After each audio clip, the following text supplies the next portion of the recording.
105.8 Light FM, the best slow hit station. Assalamualaikum warahmatullahi wabarakatuh. Alhamdulillahirrahmanirrahim. Kembali kita berjumpa Light Audience dalam berproses menuju kesejatian diri untuk edisi hari ini.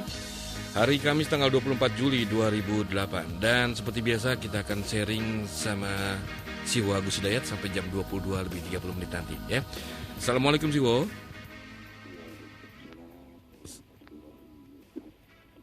Kecil sekali suaranya Siwo. Siwo? Halo. Iya. Gimana kabarnya Siwo? Baik. Alhamdulillah. Tapi suaranya agak kecil ya Siwo ya. Ya, kita coba langsung terima telepon yang pertama saja Siwo ya.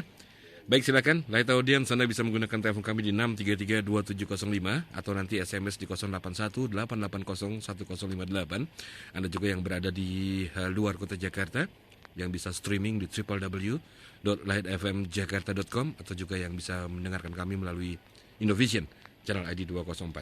Baik, yang pertama saya terima, silakan di 0216332705. Assalamualaikum. Halo, assalamualaikum. Waalaikumsalam. Dengan siapa ini? Dengan Hajirin. Mas Hajirin. Iya, di mana? Tangerang. Di Tangerang. Silakan Mas. Halo, assalamualaikum Siwo. Waalaikumsalam. Mau tanya Siwo, yang dimaksud cahaya itu apa sih Siwo gitu? Yang dimaksud cahaya ya? Cahaya, terangkan gitu. Oke, baik, terima kasih Mas Hajirin. Oke, terima kasih. Assalamualaikum. Waalaikumsalam warahmatullahi wabarakatuh. Silakan Siwo.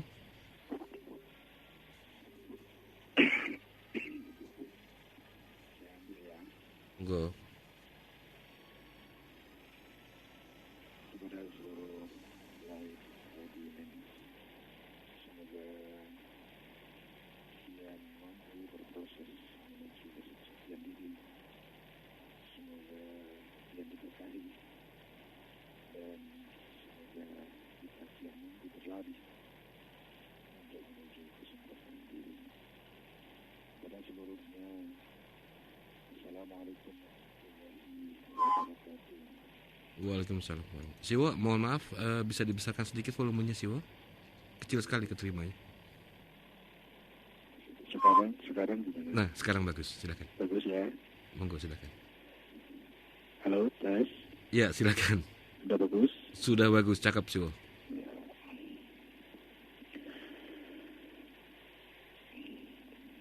Kepada seluruhnya, Assalamualaikum warahmatullahi wabarakatuh.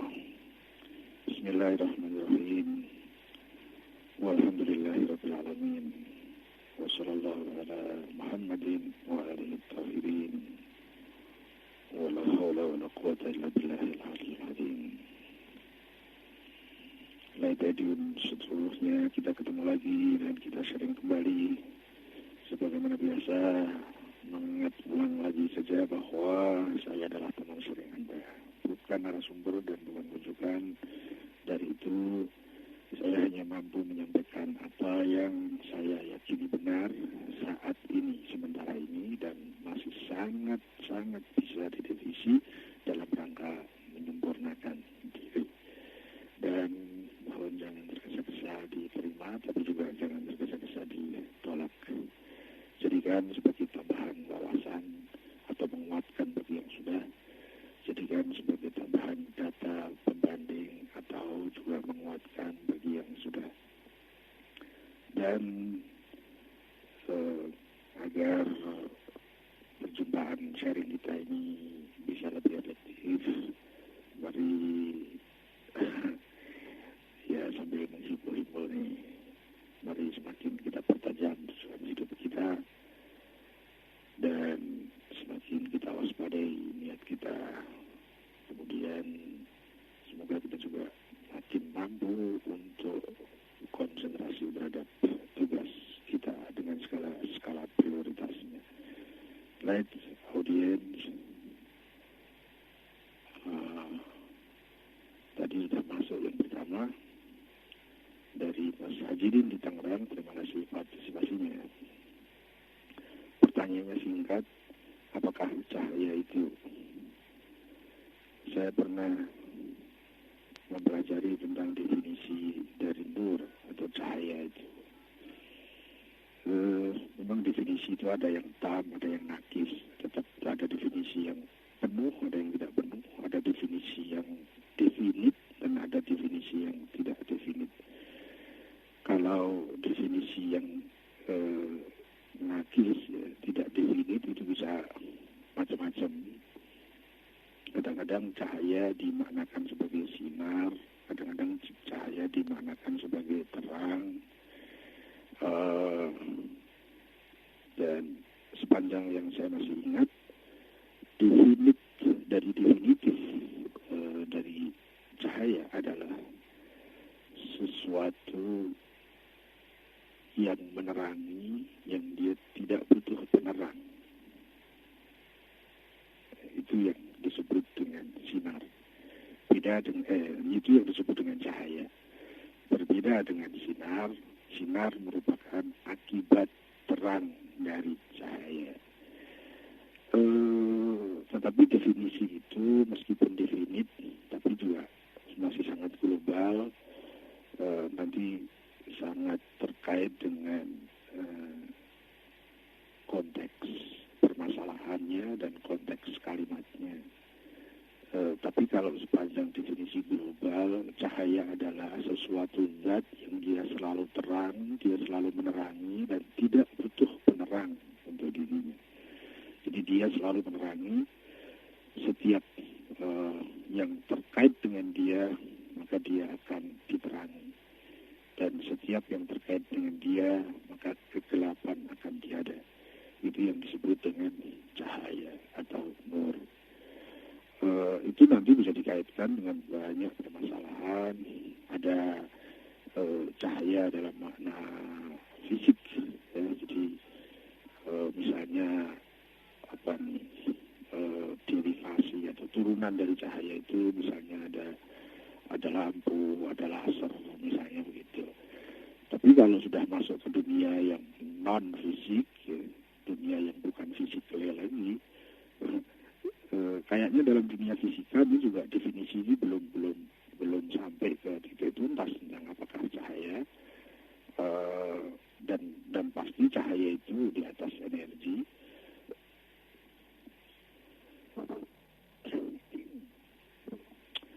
Terus kalau itu dikaitkan dengan hal-hal yang kaitannya dengan spiritual, yang batinnya, yang non fisik, itu menjadi lebih rumit lagi.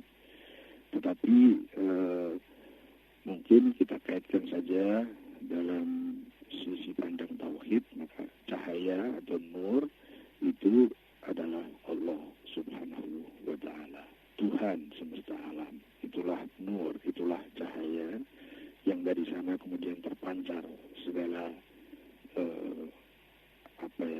segala aplikasi dari pancarannya, segala entitas dari pancarannya, segala eksistensi pancarannya, itu semuanya menjadi wujud atau menjadi ada.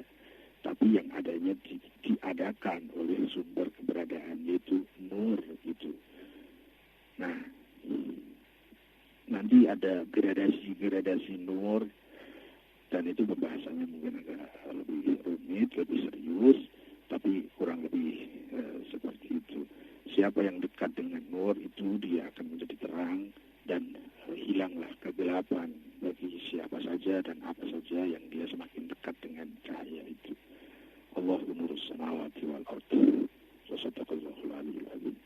Terima kasih kepada Mas Hajirin. Saya kembali kepada Mas Brian. Monggo. Iya, baik. Siwo, terima kasih. Dan juga untuk Mas Hajirin Tangerang. Mudah-mudahan tidak puasa Siwo ya.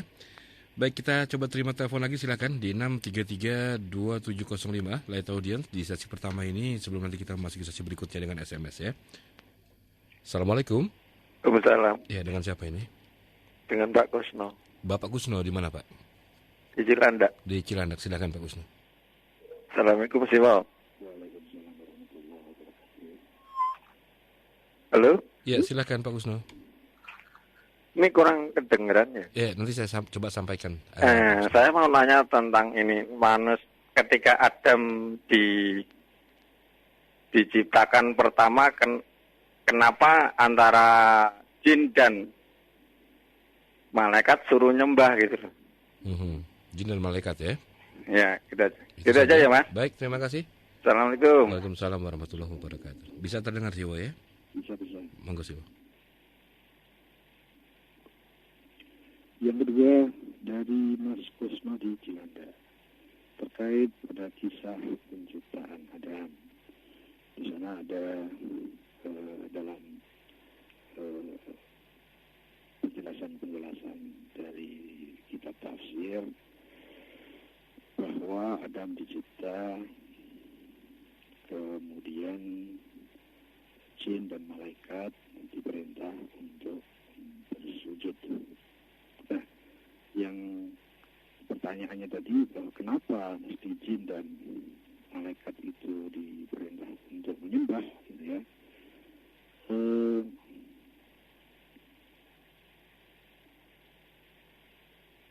Ini saya mempelajari ayat ini semula itu saya menganggap mudah, ya ringan-ringan saja sebagaimana yang sudah tersosialisasi pada saat saya masih kecil, begitulah. Tetapi setelah semakin belajar, apalagi setelah tidak lagi berani menafsiri ayat sendiri, kemudian mulai mengkais-kais melalui para ahli tafsir, rasanya semakin sulit saja ini untuk memahami. Khususnya di sini ada kata sujud atau menyembah tadi istilahnya Mas Kusno. Nah, apakah yang dimaksud diperintah bersujud itu?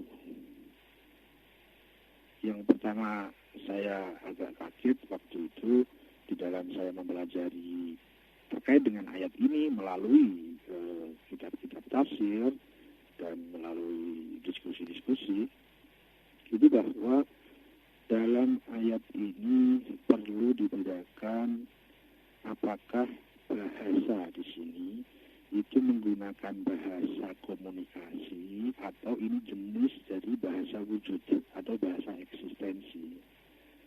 Nah, dua hal itu yang saya sangat tercengang karena sebelumnya saya tidak pernah mendapati istilah itu, ada bahasa wujud. Nah, juga nanti terkait dengan yang disebut dengan menyembah itu apa, sujud itu apa, diperintah bersujud itu bahasa hakiki atau bahasa majazi, itu bahasa aslinya seperti itu atau bahasa metafor, bahasa samepan atau apa ya, bahasa metafor itu, bahasa kias. Oh enggak pakai sampai ke istilah kias ya. Kurang lebih begini saja deh. Saya mau cerita sepanjang apa yang saya pahami, yang mampu saya serap dari pelajaran-pelajaran tafsir itu. Tapi saya tidak sedang mewakili para ahli tafsir, apalagi mewakili makna dari ayat ini. Jadi saya sedang mewakili pemahaman saya sendiri yang sangat mungkin terjadi bias-bias sesuai dengan kapasitas saya, dan sangat mungkin ada kekurangan-kekurangan. Meskipun hingga saat ini yang akan saya sharingkan inilah yang saya yakini benar menurut saya. Nah, itu begini. Dari kisah itu yang bisa saya ambil esensinya adalah bahwa Allah menciptakan satu entitas makhluk yang namanya manusia dengan fasilitas-fasilitas, dengan potensi-potensi wujud dan potensi-potensi yang pada makhluk baru ini yang melebihi dari kapasitas makhluk-makhluk sebelumnya, melebihi potensi dari makhluk-makhluk sebelumnya. Dalam hal ini adalah jin dan malaikat. Kemudian pada saat Adam ini diciptakan dengan segala kelebihan yang ada dalam dirinya, maka dia mempunyai posisi di atas makhluk-makhluk yang lain. Jadi manusia itu posisinya lebih tinggi dari jin dan dari malaikat. Nah, terlepas dari bagaimana pembahasan tentang istilah sujud itu, apakah itu merupakan bahasa hakiki atau bahasa majazi, tapi yang saya tangkap kemudian bahwa di sana ada satu dikrit yang menyatakan bahwa makhluk baru ini adalah pemimpin kalian. Nah, Nanti juga ada pembahasan tertentunya, apakah ini bahasa wujud atau bahasa komunikasi. Itu dinyatakan bahwa Adam itu diciptakan sebagai khalifah dan jin serta malaikat itu didudukkan di bawah kepemimpinan Adam alaihissalam. Jadi cerita itu dan kemudian ada perintah sujud, mohon digarisbawahi ini adalah bahasa wujud, bukan bahasa komunikasi yang ada pertanyaan, ada perintah, bukan begitu, tapi bahasa wujud, jadi bahasa eksistensi bahwa secara eksistensi keberadaannya bahwa Adam itu menduduki posisi di atas jin dan malaikat. Meskipun sayang ya, kita kadang-kadang mempunyai image bahwa malaikat itu sebegitu tinggi, sementara kita ini begitu rendah. Kalau kita salah manusiawi gitu kan, dan kita mengatakan kita kan bukan malaikat. Kalau malaikat mah sudah suci, tapi kita enggak gitu ya. Jadi kadang-kadang kita punya image yang sudah terbangun, saya juga punya seperti itu, terbangun oleh komunikasi sejak kecil. Jadi kita ini akhirnya menjadi rendah, sementara malaikat sebegitu tinggi. Padahal manusia pertama yang diciptakan saja itu sudah dia menduduki jabatan di atas malaikat dan jin. Jadi kisah seputar itu yang saya tangkap sebagai esensi bahwa Adam diciptakan dengan posisi kedudukan sebagai pemimpin dari jin dan malaikat. Nanti ada salah satu person dari jin yang nanti diberi nama dengan iblis itu, yang dia menolak adanya jabatan yang diberikan kepada Adam itu. Bahkan di sana juga ada semacam komplain dari para malaikat. Kenapa bukan kami yang selalu bertasbih kepadamu? Kenapa dia yang nanti dia akan bertumpah darah misalnya? Tapi sekali lagi di sini, kemudian saya lebih memahami ini adalah bukan bahasa dialog, bahasa komunikasi itu, tapi bahasa wujud. Bahasa wujud bahwa misalnya begini, Allah menawarkan amanah risalah kepada bumi, misalnya gitu ya. Bukan berarti bahasa komunikasi tawar-menawar, kemudian Allah menawarkan itu kepada bumi, bukan. Tetapi di sini menyatakan bahwa dalam kadar eksistensi itu kalau gunung atau bumi diberi amanat risalah, maka dia tidak akan mampu. Kurang lebih seperti itu. Dan di sini juga yang lebih bisa saya tangkap, di sini ada bahasa wujud. Ya. Nah, ada salah satu person dari jin yang dia menolak atas kedudukan kepemimpinan Adam itu. Nah, lambang penerimaan Adam sebagai pemimpin itu ada kaitannya dengan istilah sujud di situ. Jadi bukan menyembah dalam makna sebagaimana kita diperintahkan untuk menyembah Allah, bukan. Tapi di sini ada dalam kajian-kajian tafsir itu sebuah semacam semacam ketundukan, semacam ketaatan Adam yang berposisi sebagai pemimpin, sementara malaikat dan jin dia dalam posisi sebagai makmum. Kurang lebih seperti itu yang bisa saya pahami. Jadi kepada Mas Kosno di Cilanda, kenapa jin dan malaikat disuruh menyembah Adam? Nah, kalimat menyembah jangan disamakan pada kalimat menyembah di dalam ranah fikih dan ranah tauhid yang kita diperintah menyembah hanya kepada Allah. Tidak, maksudnya berbeda, maknanya berbeda. Nanti lebih jauh penjenengan bisa buka kitab tafsir dalam penafsiran masalah ini. Kenapa jin dan malaikat diperintah untuk bersujud kepada Adam? Ya, karena sepanjang yang saya bisa tangkap dari pelajaran-pelajaran tafsir itu, karena Adam memang memenuhi syarat untuk menjadi pemimpin mereka. Dan akhirnya nanti malaikat itu diperbantukan full kepada manusia. Jadi ini selalu dibantu dengan mekanisme para malaikat itu. Ada malaikat A, ada malaikat B, ada malaikat C dan sebagainya. Dan tugas malaikat itu adalah membantu proses penyempurnaan manusia. Berbeda dengan jin, kalau jin juga diberi kehendak bebas dan dia juga diperintah untuk menyempurnakan dirinya sebagaimana manusia. Meskipun cuma bedanya kapasitasnya manusia jauh lebih eksistensinya lebih sempurna, potensinya lebih tinggi. Kurang lebih seperti itu Mas Kusno yang bisa saya sharingkan, dan mudah-mudahan tidak puas.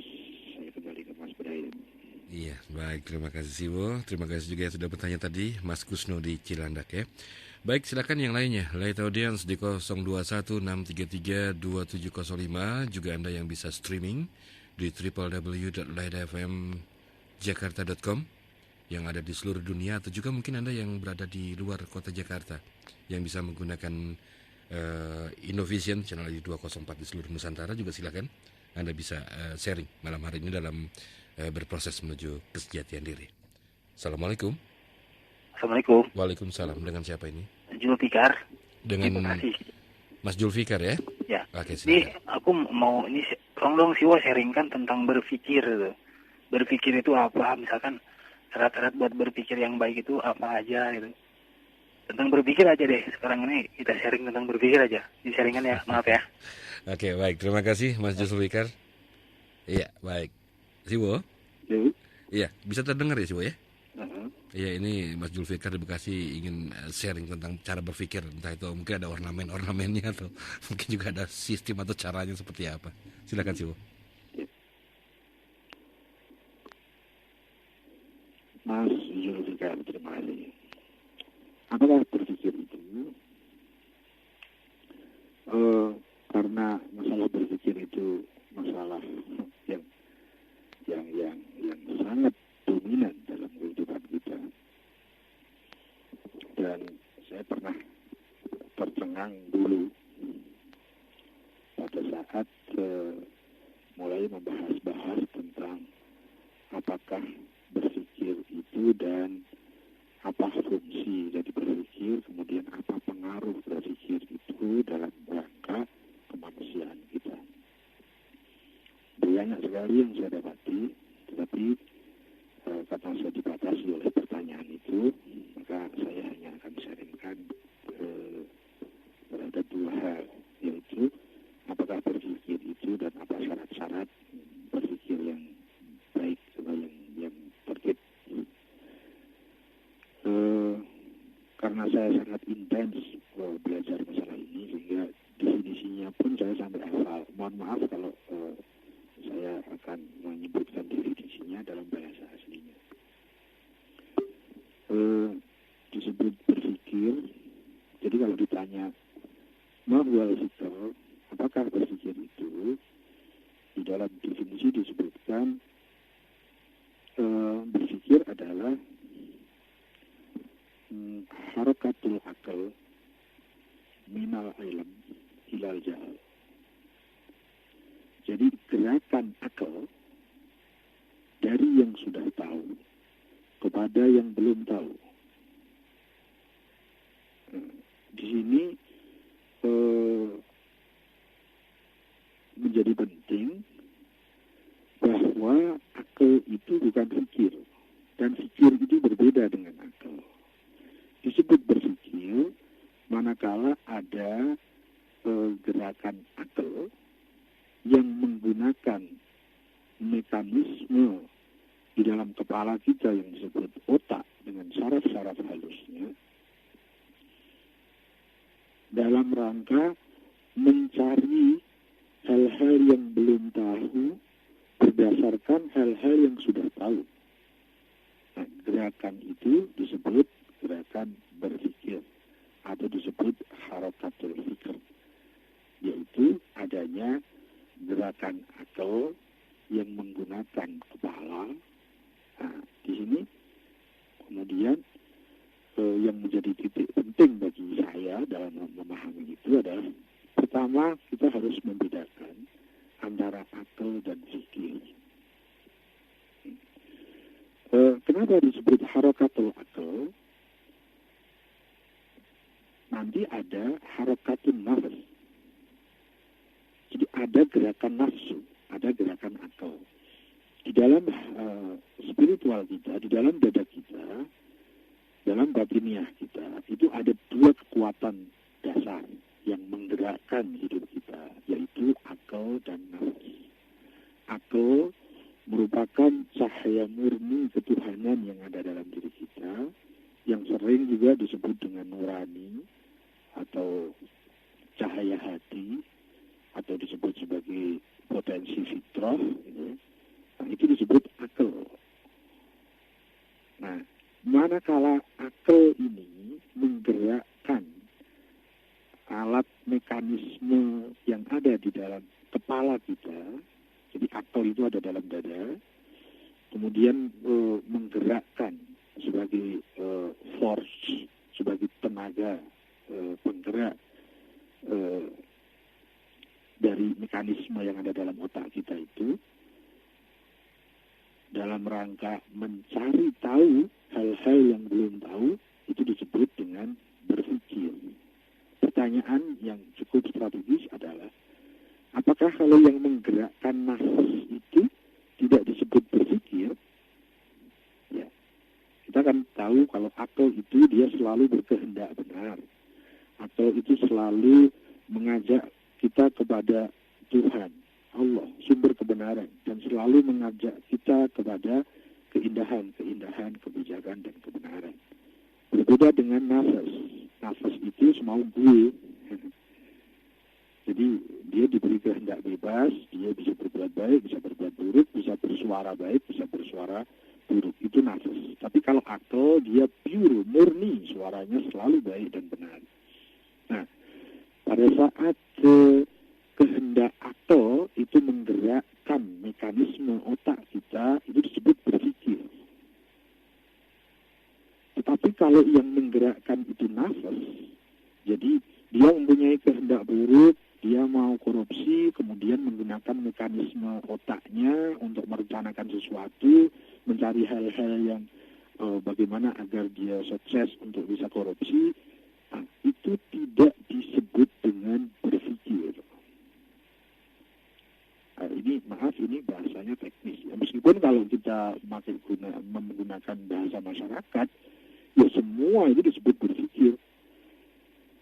Nah, tapi di dalam nanti pembahasan yang lebih serius, kita menggunakan istilah-istilah teknis syar'i.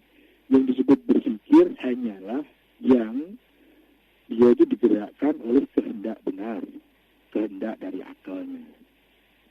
Kemudian terjadi ada mekanisme di dalam otak. Itu berpikir. Jadi berpikir, makanya maaf ya, agak melibat dikit.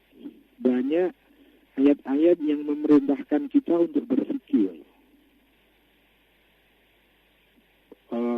Saya pernah muncul pertanyaan, memangnya kita nggak berpikir? Kita kan setiap saat berpikir. Mau ke sini berpikir, mau ke situ berpikir, mau begini berpikir, mau begitu juga berpikir. Mau memutuskan ini berpikir. Oh, bahkan mau makan itu pakai garpu atau tidak, itu juga harus berpikir. Anak kecil juga berpikir.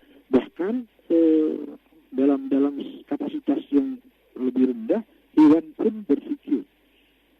Tapi bukan itu yang disebut berpikir. Kalau yang disebut berpikir itu kan kita setiap tidak tidur itu selalu berpikir. Bangun tidur sudah mulai berpikir. Tapi kenapa kita masih diperintah untuk berpikir? Afala tatafakkarun, afala tatadabbarun, afala ta'qilun, afala tadabbarun. Banyak sekali perintah-perintah yang terkait kepada berpikirlah kalian. Berpikirlah. Nah, apa yang dimaksud berpikir? Padahal kita setiap saat sudah berpikir. Yang dimaksud berpikir adalah yang digerakkan oleh akal, bukan oleh nafas.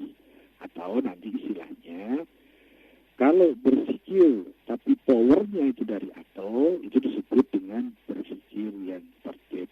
Kalau powernya dari nafas, semau gue, asal senang, asal menang, gitu, asal puas, gitu, itu nanti disebut dengan berpikir sembahyang, berpikir yang tidak tertib. Atau nanti ada istilah lagi, berpikir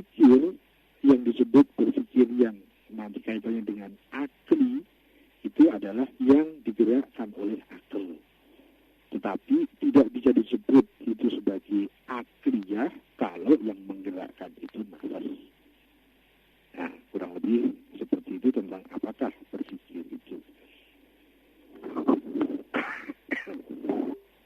Lalu syarat-syaratnya apa berpikir, yang disebut berpikir itu? Ya, pertama syaratnya yang menggerakkan harus akal. Nah, kalau yang menggerakkan akal, maka secara garis besar tujuannya itu harus benar. Tujuannya mau apa gitu. Kemudian motivasi dan semangatnya juga benar. Niatnya juga benar. Dan yang ketiga nanti terkait dengan mekanisme berpikir itu, caranya harus benar. Nah, tentang tujuan dan motivasi kita sangat mudah kok merasakan. Pada saat saya mau berpikir itu tujuan saya apa. Sebelum berpikir pasti sebelumnya kita sudah punya tujuan yang kemudian memunculkan kehendak-kehendak untuk berpikir.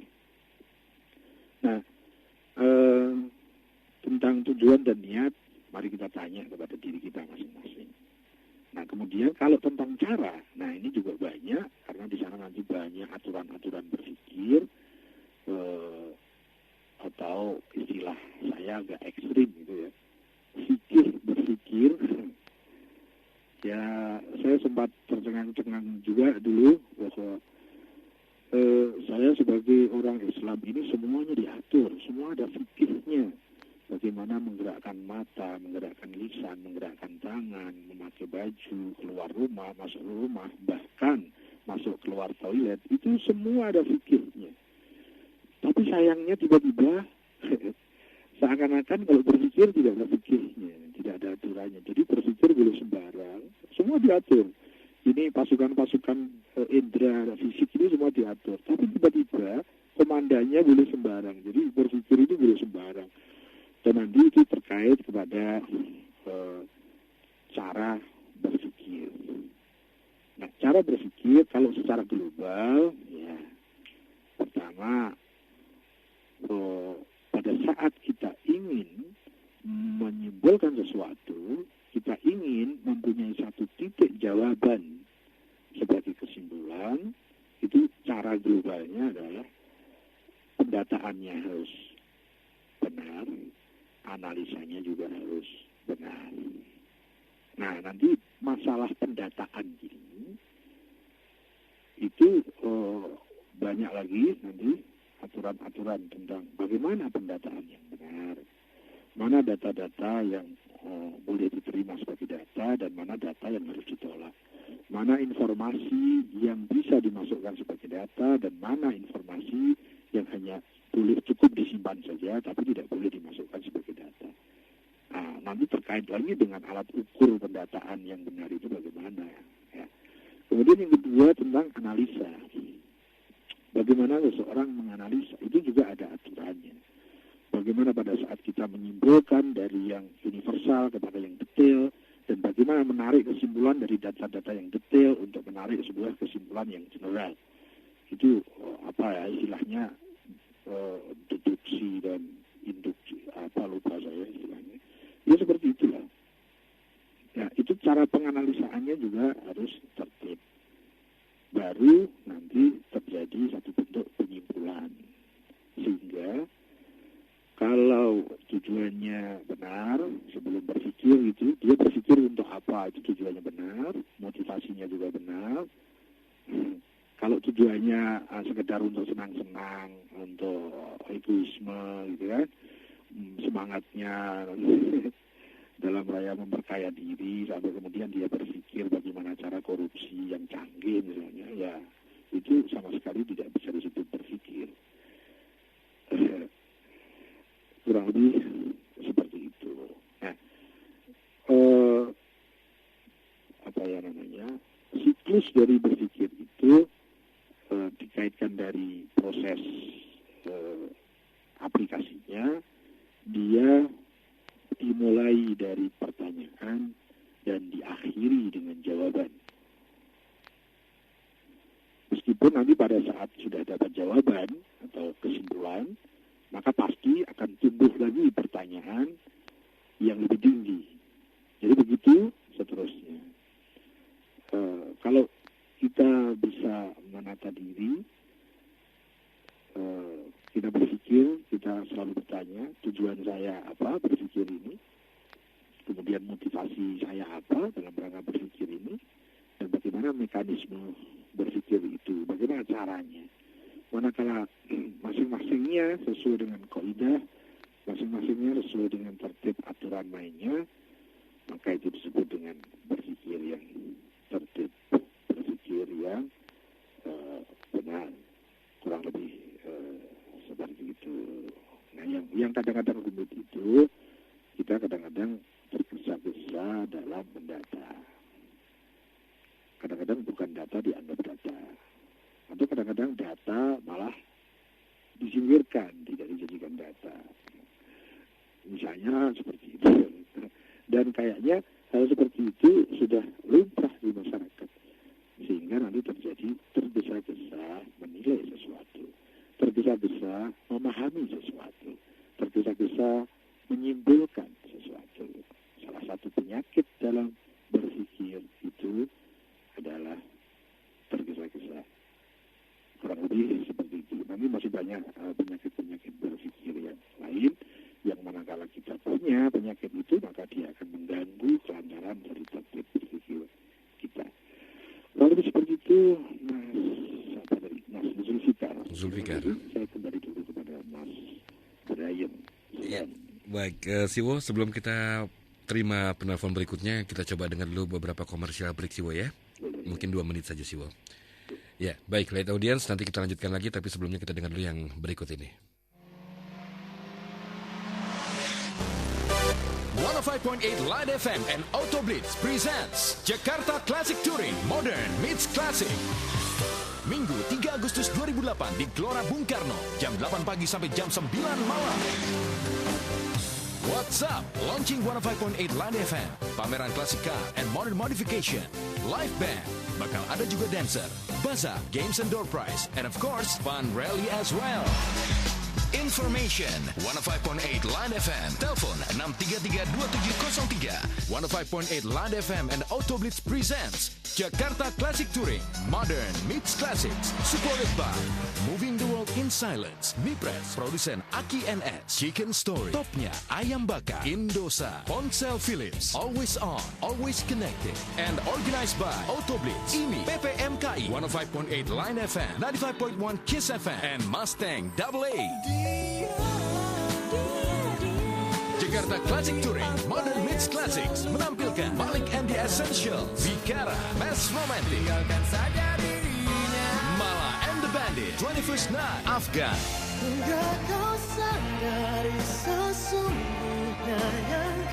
Kayla, Dua, Soldier,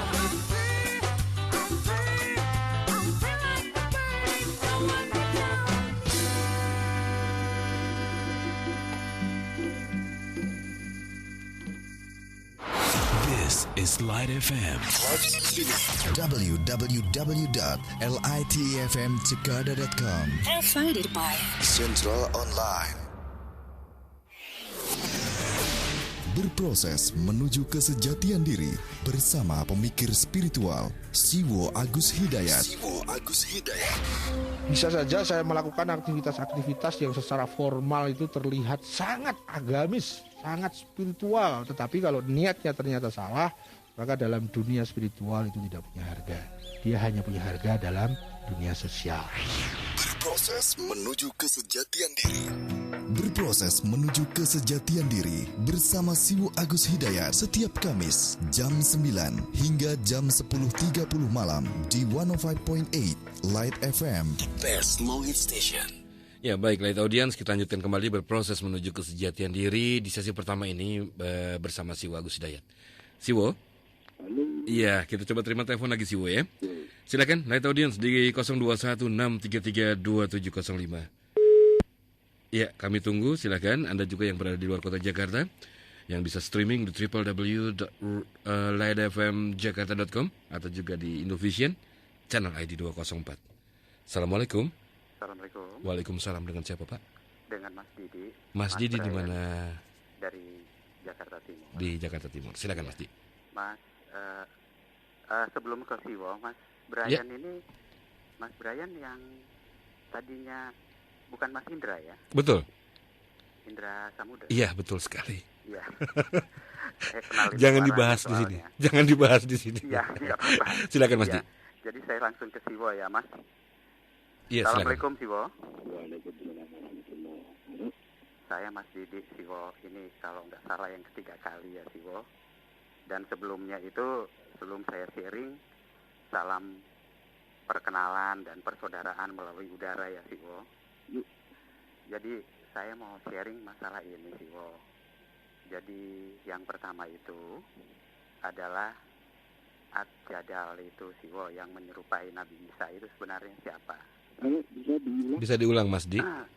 Ya, Ad-Jadal. Ad-Jadal. Ya, Ad-Jadal yang menyerupai Nabi Isa. Nabi Isa itu siapa gitu ya? Siapa sebenarnya gitu? Gimana sih, Bu? Ad-Jadal. Iya, Jadal. Dajjal kan? Bukan Iya, Jadal, Jadal. tapi bukan Dajjal, tapi Yang Jadal menyerupai ya. Nabi Isa Siwo. Yang menyerupai Nabi Isa. Jadi begini Siwo.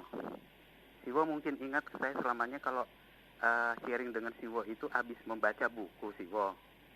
Mungkin Siwo masih ingat dulu yang saya bilang saya pernah terobsesi dengan buku daripada Difficult Journey. Jadi saya kebetulan sekarang ini juga Siwo, kebetulan saya di sisa-sisa umur ini juga memperdalam dengan membaca buku.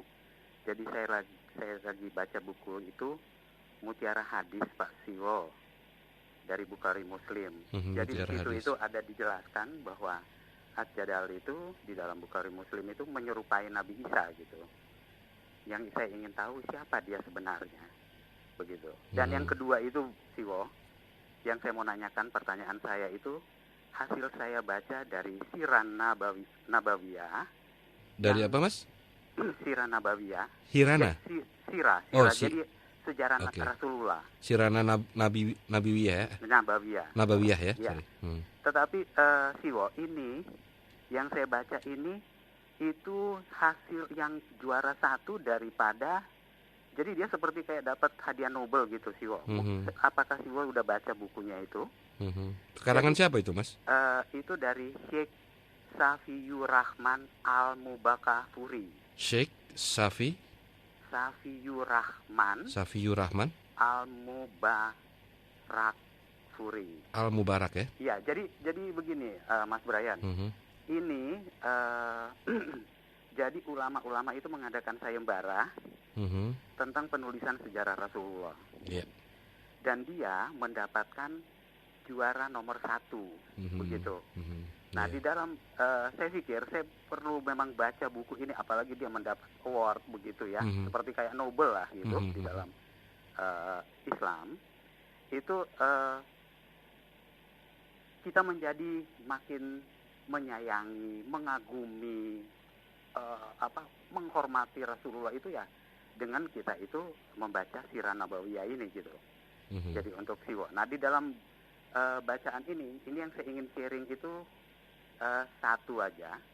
Jadi bahwa Rasulullah itu, saya ingat bahwa Siwo itu pernah membahas bahwa nabi-nabi itu pernah berbuat salah kecuali Rasulullah gitu. Nah, dari baca buku ini saya itu mendapat kesimpulan bahwa betul saya sependapat dengan Siwo gitu. Jadi Rasulullah itu tidak pernah berbuat salah karena 3 kali Rasulullah itu dibersihkan. Apakah betul begitu Siwo? Yeah. Jadi pada waktu Rasulullah itu masih kanak-kanak dan pada waktu mendapat wahyu pertama, dan yang ketiga itu pada waktu Isra Mi'raj. Jadi Siwo, itu aja yang saya ingin sharingkan. Yeah, sebelumnya terima kasih kepada Siwo dan kepada Mas Brian. Iya, terima kasih. Assalamualaikum warahmatullahi wabarakatuh. Waalaikumsalam warahmatullahi wabarakatuh. Ini agak panjang Siwo, tapi sempat bisa ditangkap ya Siwo ya? Mudah-mudahan saya tidak salah paham. Monggo Siwo. Kalau salah paham ya dimaklumi lah keterbatasannya. Iya. Mas Didi, salam kenal kembali ya Mas Didi. Ada 2 hal yang beliau angkat ini. Yang pertama, ada tadi bahwa jadal ada jajal ya, tapi yang dimaksudkan yang menyerupai Nabi Isa itu siapa? saya menjawabnya mudah kalau begini ini. Mohon maaf ya, mungkin sudah bisa nebak ya. Atau saya aja yang jawab, Siwo? Halo? Siwo? Atau saya saja yang jawab? Tidak tahu gitu ya? Iya, maksudnya gitu. Kadang-kadang saya kembangkan begini, mau jawaban yang panjang atau pendek, yang singkat, jelas, atau yang rumit. Iya, padahal jawabannya sama. Kalau yang panjang saya mau belajar dulu, gitu. Kalau yang singkat jelas, ya saya belum tahu. Jadi itu yang pertama saya belum tahu. Kemudian yang kedua tentang masalah sirah nabawi ya, historical an-nabi, jadi sejarah tentang nabi. Tadi banyak pengantarnya, tetapi yang bisa saya tangkap bahwa nabi-nabi selain Muhammad itu pernah berbuat salah, kecuali Nabi Muhammad. Nah, yang saya tangkap pertanyaannya, apakah itu karena beliau dibersihkan 3 kali pada masa anak-anak dan sebelum mendapatkan wahyu pertama dan pada saat Mi'raj, kurang lebih begitu. Nah, yang saya tahu nih ya, Mas Didi, jangan tergesa-gesa diterima, tapi jangan tergesa-gesa ditolak. Yang pertama adalah saya ingin men-sharingkan bahwa manusia tidak berbuat salah itu logis dan itu manusiawi. Nah, sayangnya sekarang itu yang dikaitkan dengan manusiawi itu justru pada saat manusia berbuat salah. Ya, namanya manusia, kita kan bukan malaikat gitu ya. Ya, Ustadz kan juga manusia, presiden kan juga manusia. Jadi justru manusia itu dijadikan legitimasi bahwa berbuat salah itu logis, gitu ya. Tetapi sepanjang pengajian saya itu justru terbalik. Kalau manusia berbuat salah itu tidak logis, tidak manusiawi. Kalau manusia itu tidak berbuat salah itu logis dan itu manusiawi. Nah, kenapa bisa begitu? Nah, begini ceritanya. Ceritanya begini. Seseorang manusia dia sudah dikenai hukum salah atau benar itu setelah dia akil balik. Nah, pada saat seseorang itu dididik dengan pembekalan yang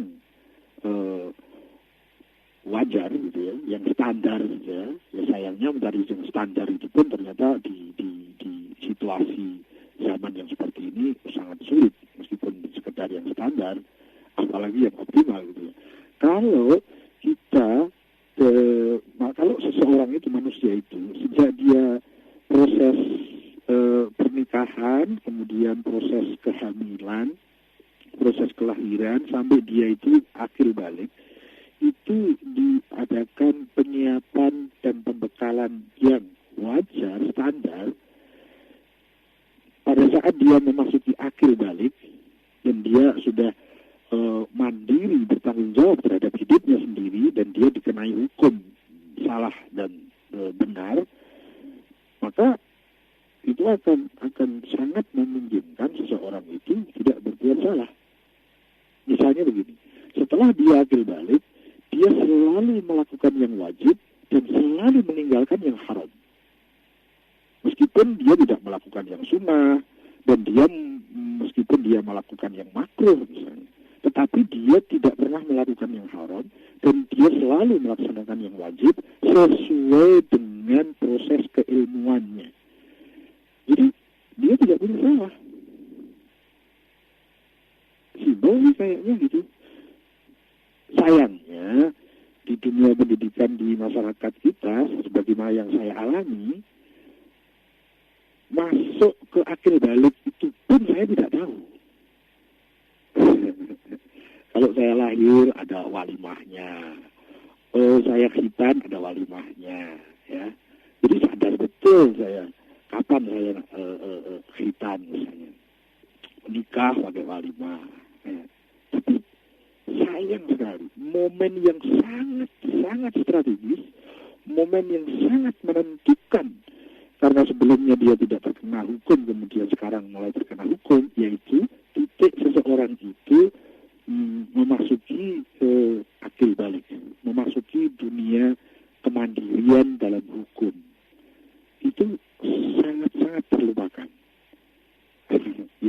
itulah realitas yang terjadi. Kalau saya tanya sama Mas Brian atau mungkin saya tanya kepada Mas Didi, kapan dengan masuk akil balik? Tahun kapan, bulan apa, hari apa, jam berapa, detik yang keberapa. Dan itu di dalam dunia kemusliman dari detik B, hari H, bulan B, tahun T itu sudah mandiri, dia mengasuh sebagai direktur perusahaan hidupnya sendiri. Tapi sayang,